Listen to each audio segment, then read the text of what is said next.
여러분, 마태복음 강의 20번째 시간입니다.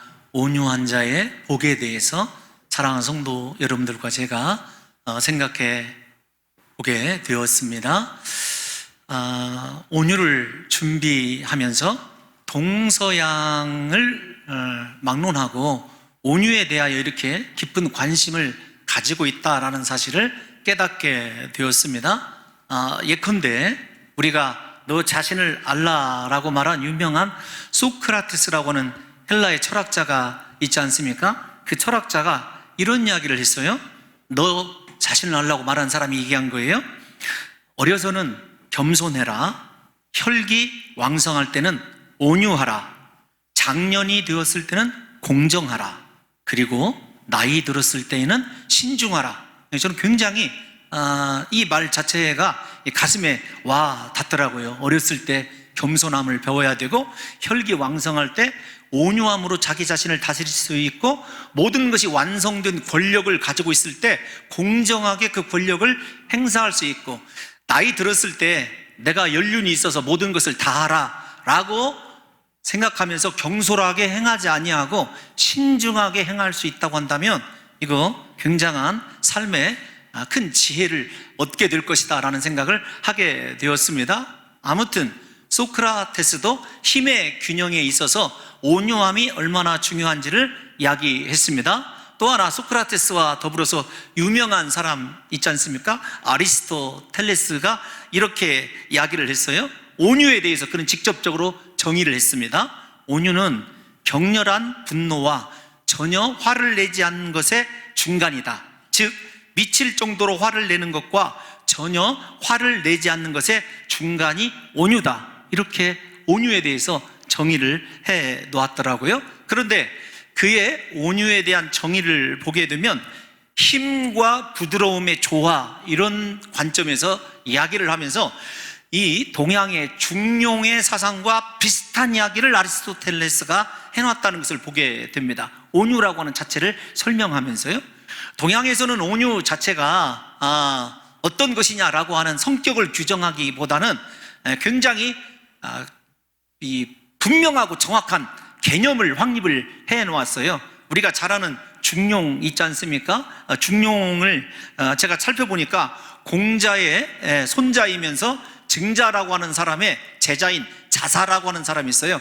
이 자사가 요 임금 때부터 기록한 것이 중용인데, 그 중용을 온유의 개념과 비슷하게 설명을 해 놓았더라고요. 그 중용 가운데 중이 무엇이냐면 이런 겁니다. 치우치거나 기울어짐 없는 중심체를 세워서 지나침이나 모자람이 없는 꼭 알맞는 것, 이렇게 이야기를 했어요. 그런데 그것이 우리의 온유라는 관점과 이 중용이 거의 비슷한 의미를 가지고 있다는 것입니다. 이렇게 동양과 서양이 온유에 대해서 관심을 가지고 철학적으로 정의를 내리고 개념을 파악하고 있는 것을 보게 되면, 우리가 살아가는데 온유가 상당히 인격이나 실력 면에서 중요한 것이면은 틀림이 없는 것 같습니다. 그러면 우리가 오늘 살펴본 성경에서 온유는 무엇일까요? 여러분, 이 온유라고 하는 헬라어 단어는 프라우스라고 하는 단어입니다. 근데 이 프라우스라고 하는 단어는 어떤 것이냐면은 야생의 짐승을 집에서 길들여서 주인이 쓰기에 알맞은 것으로 변화시킨 것, 이것이 프라우스예요. 그러니까 사자가 되었든지 호랑이가 되었든지 맹수 있지 않습니까? 그 맹수를 주인이 맘대로 부릴 수 있는 상태. 그렇다고 해서 그 맹수에게서 본능적인 힘이 없어지는 것은 아니죠. 여러분, 그 관점을 좀 생각하셔야 돼요. 예를 들면 서부 영화에서도 말을 맨 처음부터 집에서 기르는 것이 아니라 야생말을 잡아다가 사람이 탈 수 있는 것으로 길들이지 않습니까? 그래서 주인이 움직이는 대로, 가고자 하는 대로 그렇게 순하게 길들여져 있는 것, 그것이 무엇이냐면 온유라고 하는 개념이에요. 그래서 온유라고 하는 개념의 첫 번째 의미는 주인의 통제대로 움직일 수 있는 상황이라는 것이 전제되어야 합니다. 그런 의미에서 온유는 약하고 무능한 것을 결코 뜻하는 것이 아닙니다. 강하고 힘이 있지만 잘 훈련받아서 필요한 것에 특별히 주인의 필요에 유익하게 사용될 수 있는 상태, 이것이 프라우스, 온유라고 하는 성경적인 의미입니다. 그러므로 사랑하는 성도 여러분, 이 온유를 이제 성품으로 이제 좀 적용을 해보면 이런 것이에요. 격분하거나 복수를 할 수도 있지만 자기 힘을 쓰지 않고 절제함으로 용서해 주는 것을 온유라고 이야기해야 된다, 이런 정리도 뒤따르는 것을 보게 됩니다. 힘이 없어서 온유한 채 하는 것은 유약함일 뿐입니다. 비굴함에 가까운 것이죠. 그런데 모든 권력과 권세와 힘을 가진 사람이 자기 자신의 권력과 권세와 힘을 절제함으로 상대방을 너그럽게 용서해 줄 수 있는 것, 이것이 성경이 이야기하는 온유의 개념이죠. 이런 것에는, 이 온유에는 감동이 따르지 않습니까? 충분히 자기의 힘으로 해야 할 수 있음에도 불구하고 용서해 주는 것, 그래서 이 온유에는 언제나 감동이 따르는 것을 보게 됩니다. 이처럼 온유함이란 잘 훈련되어서 우리의 주인이신 하나님 앞에 복종하며 신뢰하는 태도로서 끝까지 서 있는 것, 이것이 온유라고 하는 성경이 이야기하는 의미라는 사실을 저와 여러분들이 기억하셨으면 좋겠습니다. 사랑하는 성도 여러분, 하나님의 말씀에 의해 훈련되어져서 우리의 생각이나 행동이 하나님에 의하여 철저히 다스려지는 사람, 그 사람이 땅을 기업으로 받을 수 있는 복 있는 사람인 것입니다.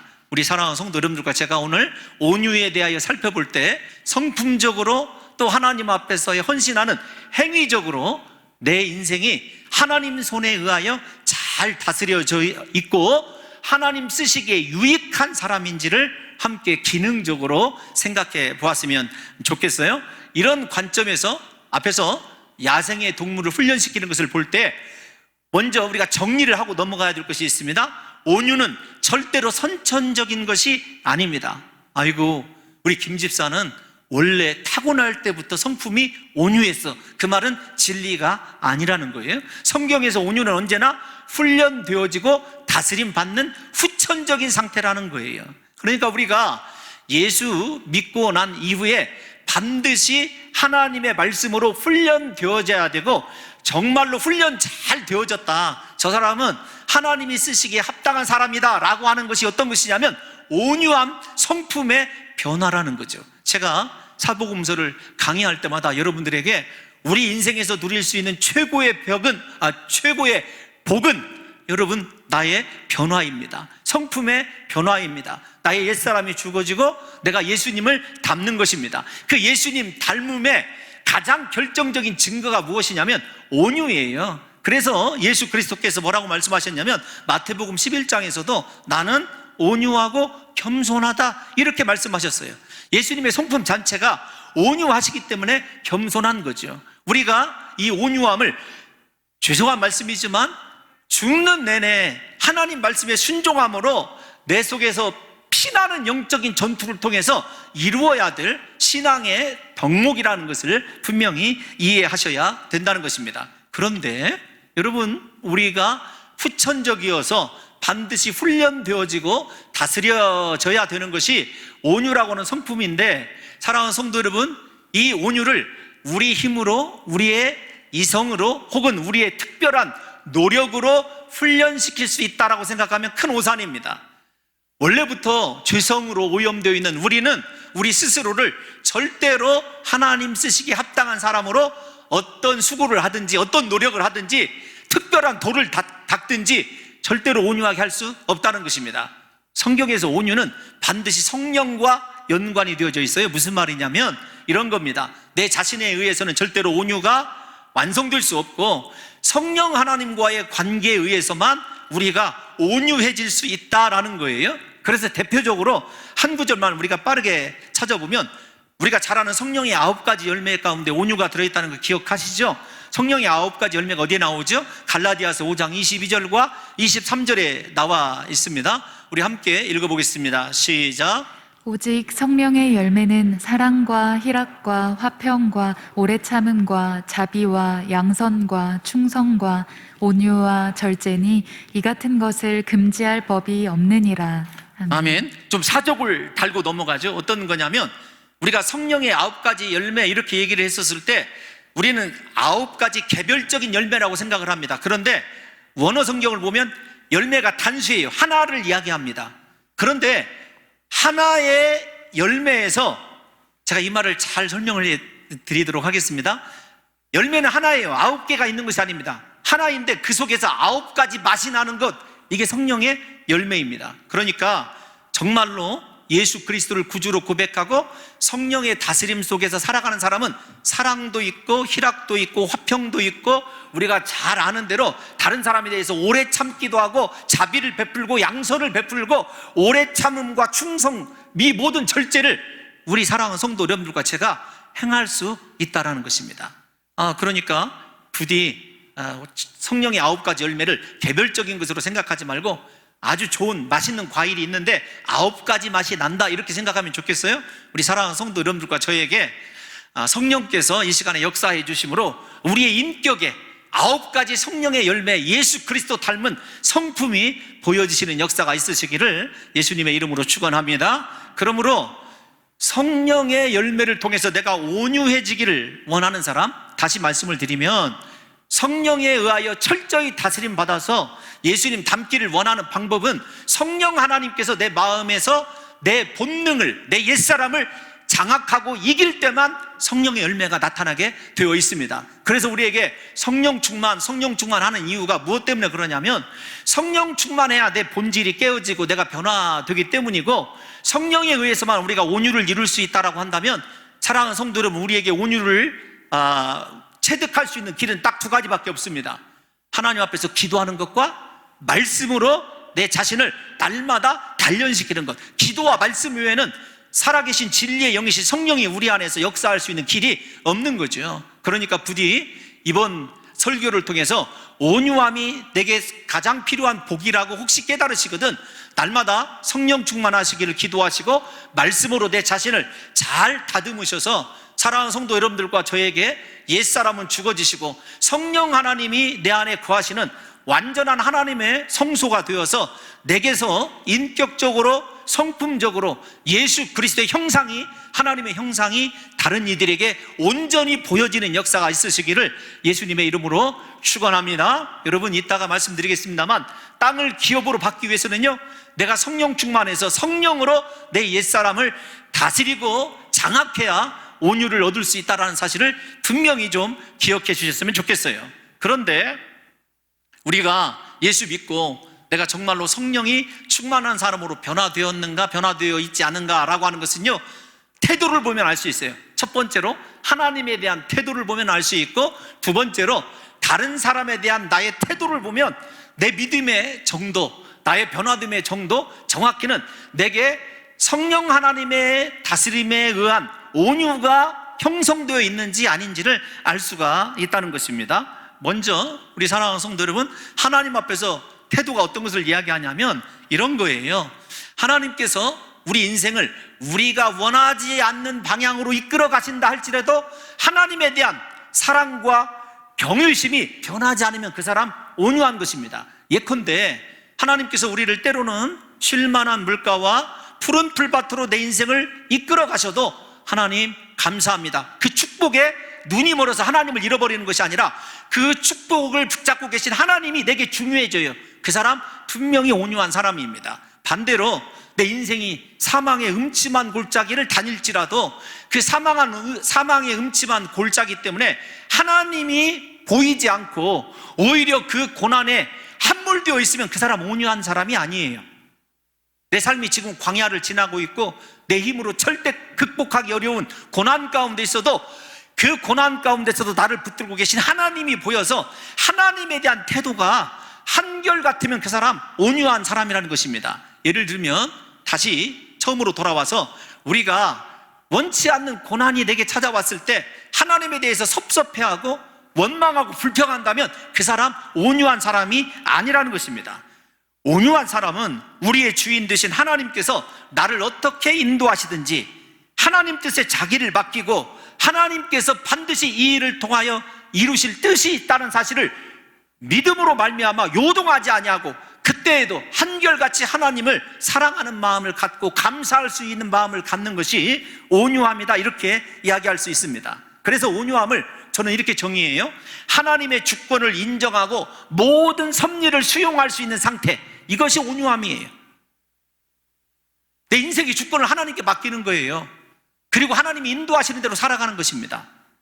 이렇게 살아가는 사람, 하나님에 대하여 올바른 온유함의 태도를 보인 사람을 예를 들으려 한다면 우리는 당연히 제일 먼저 생각하는 것이 욥 아니겠습니까? 욥은 동방의 의인이고 하나님께서 순전하다고 마귀에게 자랑했던 인물이에요. 그리고 그가 얼마나 부자였는지 모릅니다. 그런데 단 하루아침에 그 많은 재산도, 그 다음에 10명이나 되는 귀한 자녀도 잃어버렸어요. 그리고 자신은 말로 감당할 수 없는 질병까지 얻게 되었습니다. 그럴 때 욥이 어떤 태도를 보이냐면 우리가 잘 아는 말씀입니다. 마태복음 1장, 죄송합니다. 마태복음이 입에 붙어 있어요. 욥기 1장 21절 함께 읽어보겠습니다. 시작. 이르되 내가 모태에서 알몸으로 나왔사온즉 또한 알몸이 그리로 돌아가올지라. 주신 이도 여호와시오 거두신 이도 여호와시오니 여호와의 이름이 찬송을 받으실지니이다 하고. 아멘. 아멘. 여러분 생각해 보세요. 잃어버린 10명의 자녀, 그동안에 누렸던 재산을 한꺼번에 잃어버린 상황에서 그 고난과 문제가 보이는 것이 아니라 나에게 모든 것을 주셨던 하나님, 그리고 그것을 취하실 수 있는 하나님의 주권과 더불어 그에게는 하나님의 이름을 높이고 찬양하는 예배만 남아있어요. 이것이 온유함입니다. 근데 제가 욥기를 묵상을 하면서 갑자기 욥의 처가 생각이 나더라고요. 차라리 하나님을 저주하고 죽어버려라. 제가 왜 그 욥의 처를 떠올렸냐면, 겉으로는 표현을 않지만 저는 욥의 처에 가까운 사람이라는 사실을 인정해야 되기 때문에 그렇습니다. 겉으로는 표현하지 않지만 하나님 언제까지 이러실 겁니까? 하나님 왜 저에게만 이런 고난으로 지속적인 연단이 필요한 겁니까? 이렇게 하나님께 원망하고 섭섭해하는 기도를, 그러면서 하나님 앞에 따지는 기도를 많이 하는 사람이 저거든요. 이런 관점에서 보니까 저는 욥이 아니라 욥의 처에 가깝더라고요.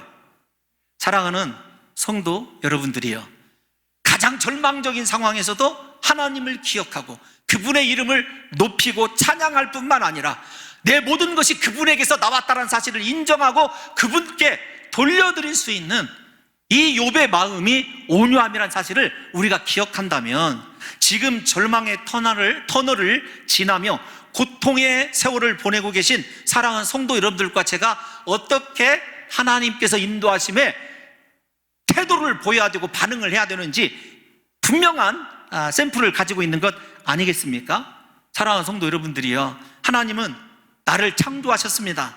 나를 자녀 삼아 주셨고 나를 위하여 하나밖에 없는 독생자 예수 그리스도를 기꺼이 내어주시고 그분의 나를 향한 사랑은 변함이 없어요. 나를 끝까지 사랑하실 하나님께서 내 인생을 어떻게 인도하시든지 그분의 뜻이 이루어지는 거예요. 그래서 우리 사랑하는 성도 여러분들과 제가 분명히 고백해야 될 것이 어떤 것이냐면, 지금 이해할 수 없는 고난과 아픔 속에서도 하나님의 뜻이 이루어지고 있다는 사실을 믿으셔서 문제에 집중하는 것이 아니라 하나님께 집중함으로 하나님 앞에 진정한 예배를 드릴 수 있는 온유한 심정이 저와 여러분들에게 성립되어 있다면, 우리가 끝에 가서 살펴보게 될 하나님의 복인 땅을 기업으로 받을 수 있는 충분한 자격이 있는 사람이라는 것입니다. 예를 들면 이런 거예요. 예수 그리스도께서도 이렇게 말씀하셨지 않습니까? 예수 그리스도께서 십자가에 못 박히시기 전에 겟세마네 기도에서 아버지여 나의 원대로 마옵시고 아버지의 원대로 하옵소서. 여러분, 이것이 온유함이에요. 다른 것이 온유함 아닙니다. 우리 사랑하는 성도 여러분들과 제가 하나님의 뜻이 이루어지기를 바라는 인생을 살아가고 있고, 그 다음에 그 뜻이 이루어지는 것이 내 인생의 영광이라고 하는 진정한 믿음이 있다고 한다면 그 사람 분명히 온유한 심령이 맞다는 것입니다. 그래서 야고보 사도도 어떤 상황 속에서도 하나님의 심지어는 징계의 말씀조차 온유함으로 받으라고 우리를 권고한 적이 있어요. 우리 야고보서 1장 21절 한번 읽어보겠습니다. 시작. 그러므로 모든 더러운 것과 넘치는 악을 내버리고 너희 영혼을 능히 구원할 바 마음에 심어진 말씀을 온유함으로 받으라. 아멘. 아멘. 우리 속에서요, 넘치는 악, 하나님을 대적하고 원망하고 그런 마음이 아니라 분명히 우리를 능히 구원하실 하나님의 그 말씀이 지금은 쓰고 아파도 그걸 온유함으로 받게 되면, 우리 속에 온유함이 있으면 반드시 우리 인생이 회복되는 역사가 일어난다는 것이죠. 그래서 이번 온유함의 설교를 듣고 하나님이 우리 인생을 어떻게 인도하시든지 하나님에 대하여 감사하고 이름을 높여드리고 찬양할 수 있는 진정한 축복의 사람들이 다 되시기를 예수님의 이름으로 축원합니다. 두 번째가 다른 사람에 관해서도 마찬가지입니다. 첫 번째가 제가 하나님의 주권과 인도하심에 대한 수용성이 온유함이라고 얘기했다면, 두 번째로는요, 다른 사람들을 품고 인정해 주는 것 또한 온유함이라고 이렇게 이야기할 수 있습니다. 진정한 온유한 사람은, 진정으로 온유한 사람은요, 다른 형제의 나를 향한 모든 반응들에 대하여 그것이 칭찬이든지 상처이든지 여러분 막론하고요, 수용하고 긍휼히 여기는 마음을 갖는 것이 온유함입니다. 이 온유함을 생각하다가 우리 사랑하는 성도 여러분들과 제가 잠시 구분해야 될 것이 있다는 생각이 들었어요. 어떤 것이냐면 심령의 가난함이에요. 첫 번째 우리가 살펴봤던 심령의 가난함은 어떤 것이냐면, 내 스스로 인생의 밝은 빛을 내 자신에게 비춰보는 거예요. 말씀에 비춰보는 것입니다. 그래서 나 스스로의 잘못된 것과 죄인됨을 깨달을 수 있으면 그 사람 심령이 가난한 사람이에요. 그런데 온유함은 심령이 가난함보다 조금 더해요. 어떤 것이냐면, 내 자신이 밝은 빛을 들고서 내 심령, 어두워진 심령을 살펴보는 것이 아니라 내가 미워하고 싫어하는 사람이 내 마음을 살펴보겠다는 거예요. 그것도 환한 서치라이트를 가지고 내 마음속을 살펴보겠다. 네가 진짜 믿음의 사람인지. 그랬을 때 그 사람에게 내 마음의 자리를 살펴볼 수 있도록 내어주는 것이 무엇이냐면 온유함입니다. 여러분, 온유함이 얼마나 어려운지를 한번 생각해 보시라고요. 내 마음의 은밀한 곳까지 등불을 비추어서 나의 더러움과 나의 모든 추함을 밝혀내려고 하는 사람이 있다고 한다면 그 사람에게 내 마음을 열어볼 수 있도록 허용해 주는 것이 온유함이에요. 설교를 준비하다가 마틴 로이드 존스 목사가 이 부분을 이렇게 해석하는 것을 여러분들에게 그대로 읽어드리고 싶습니다. 한번 들어보시기 바랍니다. 우리가 자신을 죄인이라고 여기고 하나님 앞에서 자신이 죽어 마땅한 죄인이라는 것을 자백하기란 쉬운 일이다. 어쩌면 쉽대요. 하나님 앞에 아버지, 나는 죄인입니다. 이렇게 고백하는 것, 심령이 가난하면 어쩌면 쉬운 일이에요. 그러나 만일 다른 사람이 예배가 끝난 뒤에 나에게 와서 나를 불쌍한 죄인이라고 부른다고 가정하자. 예를 들면 저에게 누가 이 불쌍하고 더러운 죄인아 이렇게 부른다고 가정을 해보자고요. 그것도 내가 가장 싫어하는 사람이. 그랬을 때 여러분, 이제 마틴 로이드 존스 목사님의 글을 그대로 읽어드리면, 그렇다면 나는 그의 코를 쥐어받고 싶을 것이다. 영국 사람들이 코를 제일 아파하는 것 같아요. 코를 쥐어받고 싶을 것이다. 다시 말해서 나는 내가 방금 하나님 앞에서 어떠한 사람이라고 인정했던 것을 다른 사람이 생각하거나 말할 수 있게 하려 하지 않는다. 여기에 근본적인 위선이 있다. 참다운 온유함이 없을 때 언제든지 이러한 위선이 따르기 마련이다. 그러니까 진정으로 온유한 사람은 하나님이 나를 죄인이라고 지적을 하든지 나의 라이벌이 내 마음속을 살펴보면서 너 이렇게 더럽고 추악한 자였어? 이렇게 살펴보고자 하더라도 허용해주는 그것이 진정한 온유함이라는 거죠. 그러면서 이 말이 참 와닿았어요. 마틴 로이드 존스가 이렇게 얘기합니다. 온유한 사람은 자신에 대하여 다른 사람들이 말하는 것을 두려워하지 않는다. 참된 온유는 우리 자신을 더 이상 방어하지 않는 것을 의미한다. 왜냐하면 방어할 만큼의 가치조차 우리 속에 없는 줄 알기 때문이다. 이 말이 참 가슴에 와닿았습니다. 우리 속에 있는 것이 방어할 가치조차 없는 더러운 죄밖에 없다는 것을 저와 여러분들이 사실은 잘 알고 있지 않습니까? 그래서 온유함은 다른 사람이 나에 대해서 마음껏 헤집고 비판하고 판단할 수 있도록 허용해 주는 것이 온유함이다. 이렇게 이야기를 하는 것을 본 적이 있습니다. 이 온유함을 떠올리면 우리가 대표적으로 생각하는 사람이 누구입니까? 모세 아닙니까? 우리가 민수기 12장 3절에 유명한 말씀이 있어요. 한번 읽어보겠습니다. 시작. 이 사람 모세는 온유함이 지면의 모든 사람보다 더하더라. 아멘. 생각해 보세요. 모세의 젊은 시절을 생각해 보십시오. 왕자로서 혈기왕성하여서 온유함으로 혈기를 다스리지 못하고 사람을 한 방에 때려 죽일 수 있을 정도로 좀 적절하게 표현하면 과격한 사람이었어요. 그랬는데 이 세상에 있는 모든 사람보다 모세가 온유해졌다라는 거예요. 저는 일단 우리 사랑하는 성도님들이 흐름을 좀 깨기를 원하진 않지만 모세가 왜 그렇게 온유해졌는지를 이야기하고 싶어요. 무엇이냐면 하나님을 만났기 때문에 그래요. 앞에서 성령으로 훈련되어진 것, 모세가 그렇게 하나님에 의하여 훈련되어졌기 때문에 그래요. 모세는 하나님을 가장 많이 경험한 사람 아닙니까? 타는 떨기나무 불꽃 아래서 10계명 받을 때 40주야를 하나님과 함께 보냈고 하나님께서 인도하시는 기적을 체험했던 사람 아니에요? 그러니까 하나님을 만난 사람은 진짜 하나님을 만났다, 체험했다라고 한다면 무엇이 변화되냐면 성품이 변화될 수밖에 없는 거예요. 제가 이 설교를 하면서 제 속에다가 얼마나 너나 잘해라 이렇게 지금 많이 스스로 공격하고 있는지를 여러분들이 감안하셔야 됩니다. 교역자들하고 이 온유함에 대해서 논하다가 내가 온유함에 대해서는 정말 설교할 수가 없어, 내가 까칠하잖아 이러면서 이야기를 했어요. 그랬더니 일부 때 난들인 아주 귀한 말씀입니다. 김진 목사님 그 한마디만 하고 내려오세요.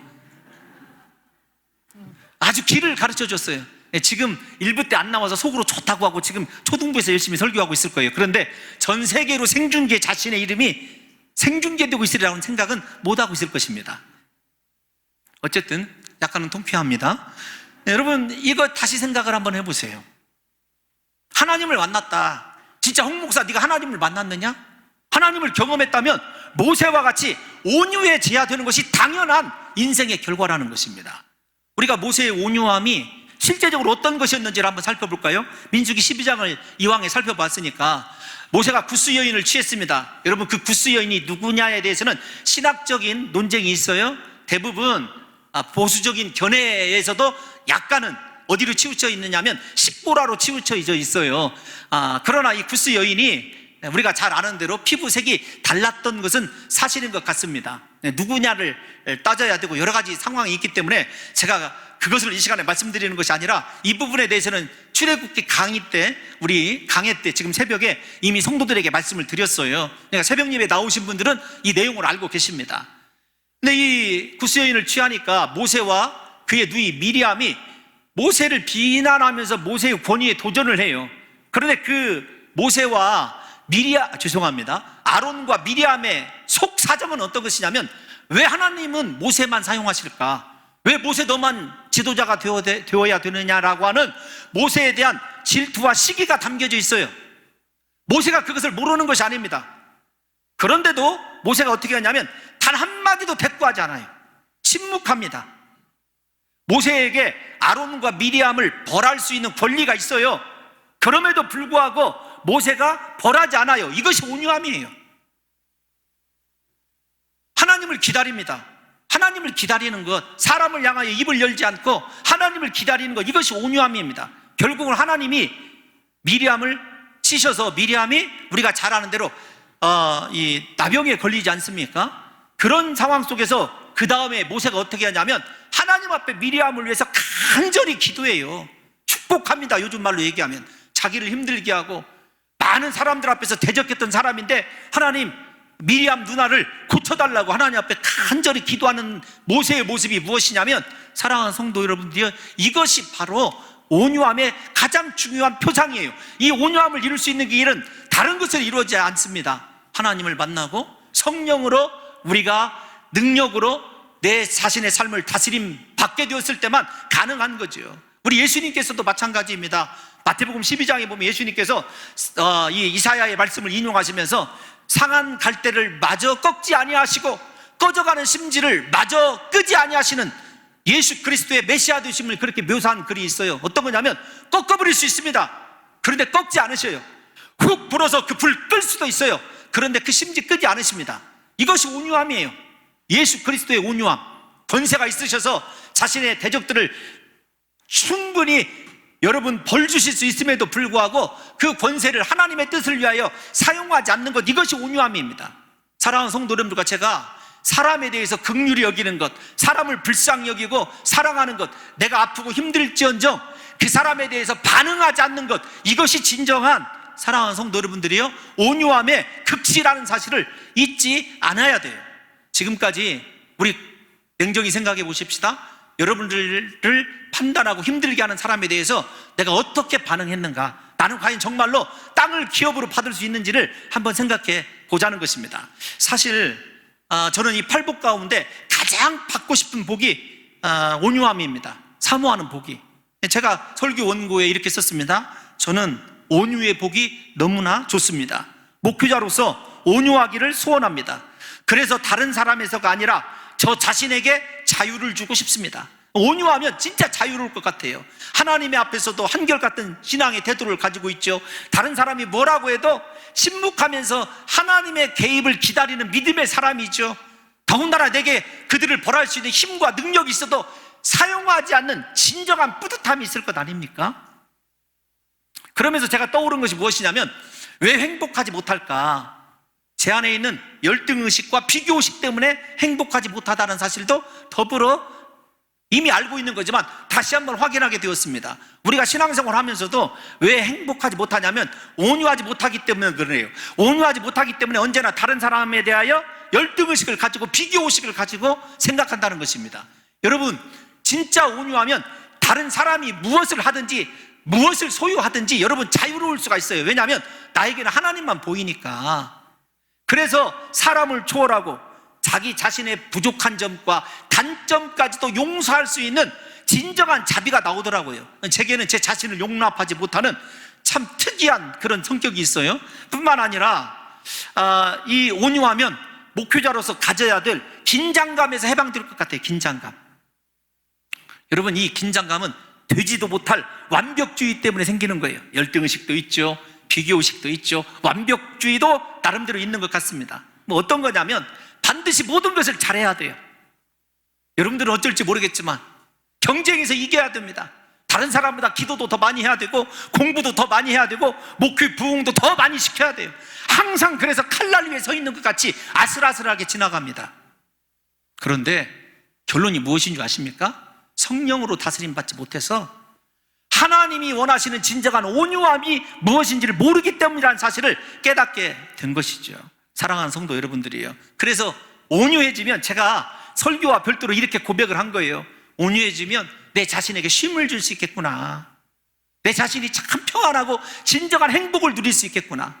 우리 사랑하는 성도 여러분들에게 혹시 저와 비슷한 성격을 가지고 계신 성도 여러분들이 계시다고 한다면 이 시간에 온유를 사모하세요.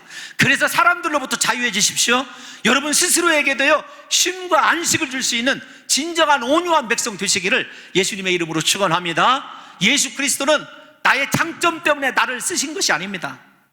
나의 부족하고 허물 많고 얼마나 실수와 허물투성인지 잘 아시면서도 나를 버리시지 않고 끝까지 가시는 사랑의 주님이셔요. 주님의 관점에서 사랑하는 성도 여러분 스스로를 좀 긍휼히 여겨주시고 온유함으로 보답해 주셔서 이번 한 주는 우리 사랑하는 성도 여러분들이 나 스스로를 위로해주는 그런 한 주가 되시기를 예수님의 이름으로 축원합니다. 이제 우리가 마지막 살펴봐야 될 것이, 그럼 온유한 자들이 누리는 복, 땅을 기업으로 준다고 그랬는데 이 복이 무엇이냐를 생각해 봐야 되죠. 만약에 여러분들이 지금까지 이 긴 시간 동안에 드디어 나에게 땅이 생기는구나, 팔복 중에서 나도 사실은 온유의 복이 제일로 좋았어? 왜냐하면 땅을 준다기에. 여러분 이렇게 생각하시면서 온유의 복을 기다리시고 계신 성도 여러분들이 계시다면 이 시간에 제가 여러분들의 그 꿈을 깨트리는 아주 아픔의 시간이 될 것 같아요. 땅은 부동산이 아닙니다. 여기서 말하는 땅은 다른 것이 아니라 성경에서 생명과 축복의 근원들 뿐만 아니라 하나님과의 교제가 연결되어 있는 거예요. 그래서 여러분 에덴 동산도 땅 아닙니까? 하나님이 에덴 동산을 창설하시고 아담에게 주셨을 때 일단 부족함이 없었습니다. 그곳에 뿐만 아니라 하나님이 그곳에서 그들과 교제하셨다는 것을 생각해 보세요. 그래서 성경에서 땅은 축복의 상징이자 하나님의 다스림, 하나님과 함께하는 특별한 공간이라는 것을 이해하셔야 됩니다. 가나안 땅이 이스라엘에게 중요했던 이유가 무엇이죠? 그곳에 하나님의 언약이 있고 축복이 있어서 그곳에서 하나님께 예배함으로 하나님의 임재를 누리는, 하나님을 소유할 수 있는 특별한 개념이기 때문에 땅이 복된 것이었어요. 그런데 오늘날 우리는 땅을 재산가치로 생각하지 않습니까? 부동산. 그래서 하나님 나에게 부동산 주려나 보다. 그것이 아니라니까요. 특별한 공간인데, 예를 들면 땅에다가, 땅이 얼마나 신비합니까? 저는 정말로 땅처럼 신비한 게 없어요. 거기에다가요, 무엇이든지 생명 있는 씨앗만 심으면 다 자라나요. 그러니까 여러분, 땅이라고는 물질적 개념이 아니라 땅이 가지고 있는 생명력, 내가 행하는 것마다 복될 뿐만 아니라 그 복을 통해서 누구와 교제하는 거예요? 하나님과 복스러운 교제를 이루는 것, 이것이 하나님이 얘기하는 땅입니다. 뿐만 아니에요, 주님은 우리에게 새하늘과 새 땅을 주시겠다, 그때도 땅을 주시겠다 분명히 얘기하셨어요. 그것이 어떤 것이죠? 천국, 하나님 나라라는 것, 저와 여러분들이 잘 알고 있지 않습니까? 우리 고린도후서 5장 1절 말씀 한번 읽어보겠습니다. 시작. 만일 땅에 있는 우리의 장막집이 무너지면 하나님께서 지으신 집 곧 손으로 지은 것이 아니요 하늘에 있는 영원한 집이 우리에게 있는 줄 아느니라. 아멘. 하늘에 있는 영원한 집까지도 사랑하는 성도 여러분, 땅으로 표현되고 있어요. 그러니까 땅을 기업으로 받는 건 지금 이 땅 가운데서 하나님과 교제하고 동행할 뿐만 아니라 내가 행하는 일마다 생명력 있게 축복해 주시겠다고는 아주 특별한 은혜죠. 저 이 복을 받고 싶다니까요. 뿐만 아닙니다. 우리가 하나님 나라 로마서에서 공부했듯이 하나님 나라가 무엇이죠? 로마서 14장 17절 한번 읽어보겠습니다. 시작. 하나님의 나라는 먹는 것과 마시는 것이 아니요 오직 성령 안에 있는 의와 평강과 희락이라. 아멘. 여러분 생각해 보십시오. 우리가 바라는 하나님의 의는 하나님 나라의 기준 아닙니까? 즉 예수 그리스도의 십자가의 구원의 능력이에요. 여러분, 화평은 무엇입니까? 관계적인 복이죠. 하나님과 사람과의 관계적인 복. 희락은 무엇입니까? 내 내면의 기쁨이에요. 내 내면에 차고 넘치는 즐거움이 희락입니다. 그러니까 하나님이 내게 오셔서 다스리시는 내가 하나님 나라, 하나님의 땅이 되면 의가 있고 평강이 있고 희락이 있는 거죠. 우리에게 이보다 더한 축복이 여러분 어디가 있을까요? 저는 그래서 이 온유함이 주는 복을 사모하는 것입니다. 사랑하는 성도 여러분들이요, 요즘에 오늘날 우리 성도들의 본질적인 문제는 권력의 문제도 아닙니다. 돈의 문제도 아닙니다. 건강의 문제도 아닙니다. 사실은 우리 삶에 하나님의 의인 예수 그리스도가 없는 것이 문제이고, 하나님과의 화평, 이웃과의 화평이 없는 것이 문제 아닙니까? 거기에다가 신앙생활 하면서도 우리 내면에 하나님으로 인한 기쁨이 없다는 것이 가장 큰 문제죠. 왜 그럴까요? 내가 하나님을 경험하지 못하고 내 속에 하나님이 원하시는 온유함이 없기 때문에 그분이 내게 오셔서 교제해 주시고 그분이 내 모든 것을 생명력으로 채워주시는 진정한 땅의 복을 우리가 누리지 못하기 때문에 그런 것 아니겠느냐고요.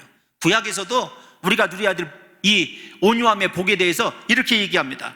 마지막으로 10편 37편 11절만 읽어보겠습니다. 시작. 그러나 온유한 자들은 땅을 차지하며 풍성한 화평으로 즐거워하리로다. 아멘. 사랑하는 성도 여러분들이 꿈꾸는 일마다 하나님이 함께 하시며 생명의 능력으로 채워주셔서 여러분 항상 하는 일마다 다 여러분들의 것이 되는 축복이 있어야 되지만 분명히 관계적인 화평의 복이 넘치게 되는 것이 이 온유함 아니겠느냐고요. 그러므로 여러분, 내가 왜 이렇게 인생이 팍팍할까? 나는 왜 그렇게 고난이 많을까? 죄송한 표현이지만 저를 보면은요, 제가 덜 깨져서 그래요. 온유하지 못해서 그렇습니다. 하나님 앞에서도 온유하지 못하고 따지기를 좋아하는 홍 목사이고요, 사람에 대해서도 온유하지 못하니까 그래요. 부디 이 시간에 사랑하는 성도 여러분들과 제가 진정한 자유 생각해 보세요. 내가 가는 곳마다 하나님이 함께 하시면서 나에게 생명의 능력으로 축복해 주신다면 내가 광야에 있든지 여러분 어떤 오아시스에 살아가든지 무슨 걱정이 되느냐고요. 내가 이루는 곳이 곧 생명이 충만해지고 부족함이 없는 인생이 되는데, 이것이 온유한 자들이 누리는 복입니다. 부디 저와 여러분들이 오늘 이 아침에 온유함의 복을 사모하심으로 말미암아 여러분들의 모든 꿈들이 이루어질 뿐만 아니라 사랑하는 성도 여러분들이 행하는 일이 다 복될 뿐만 아니라 원합니다. 우리 사랑하는 성도 여러분들에게 주님이 주시는 내면의 기쁨과 모든 관계에서 화평이 있음으로 말미암아 여러분의 인생이 날마다 땅 하나님 나라 되고 천국 되는 역사만 있으시기를 예수님의 이름으로 축원합니다.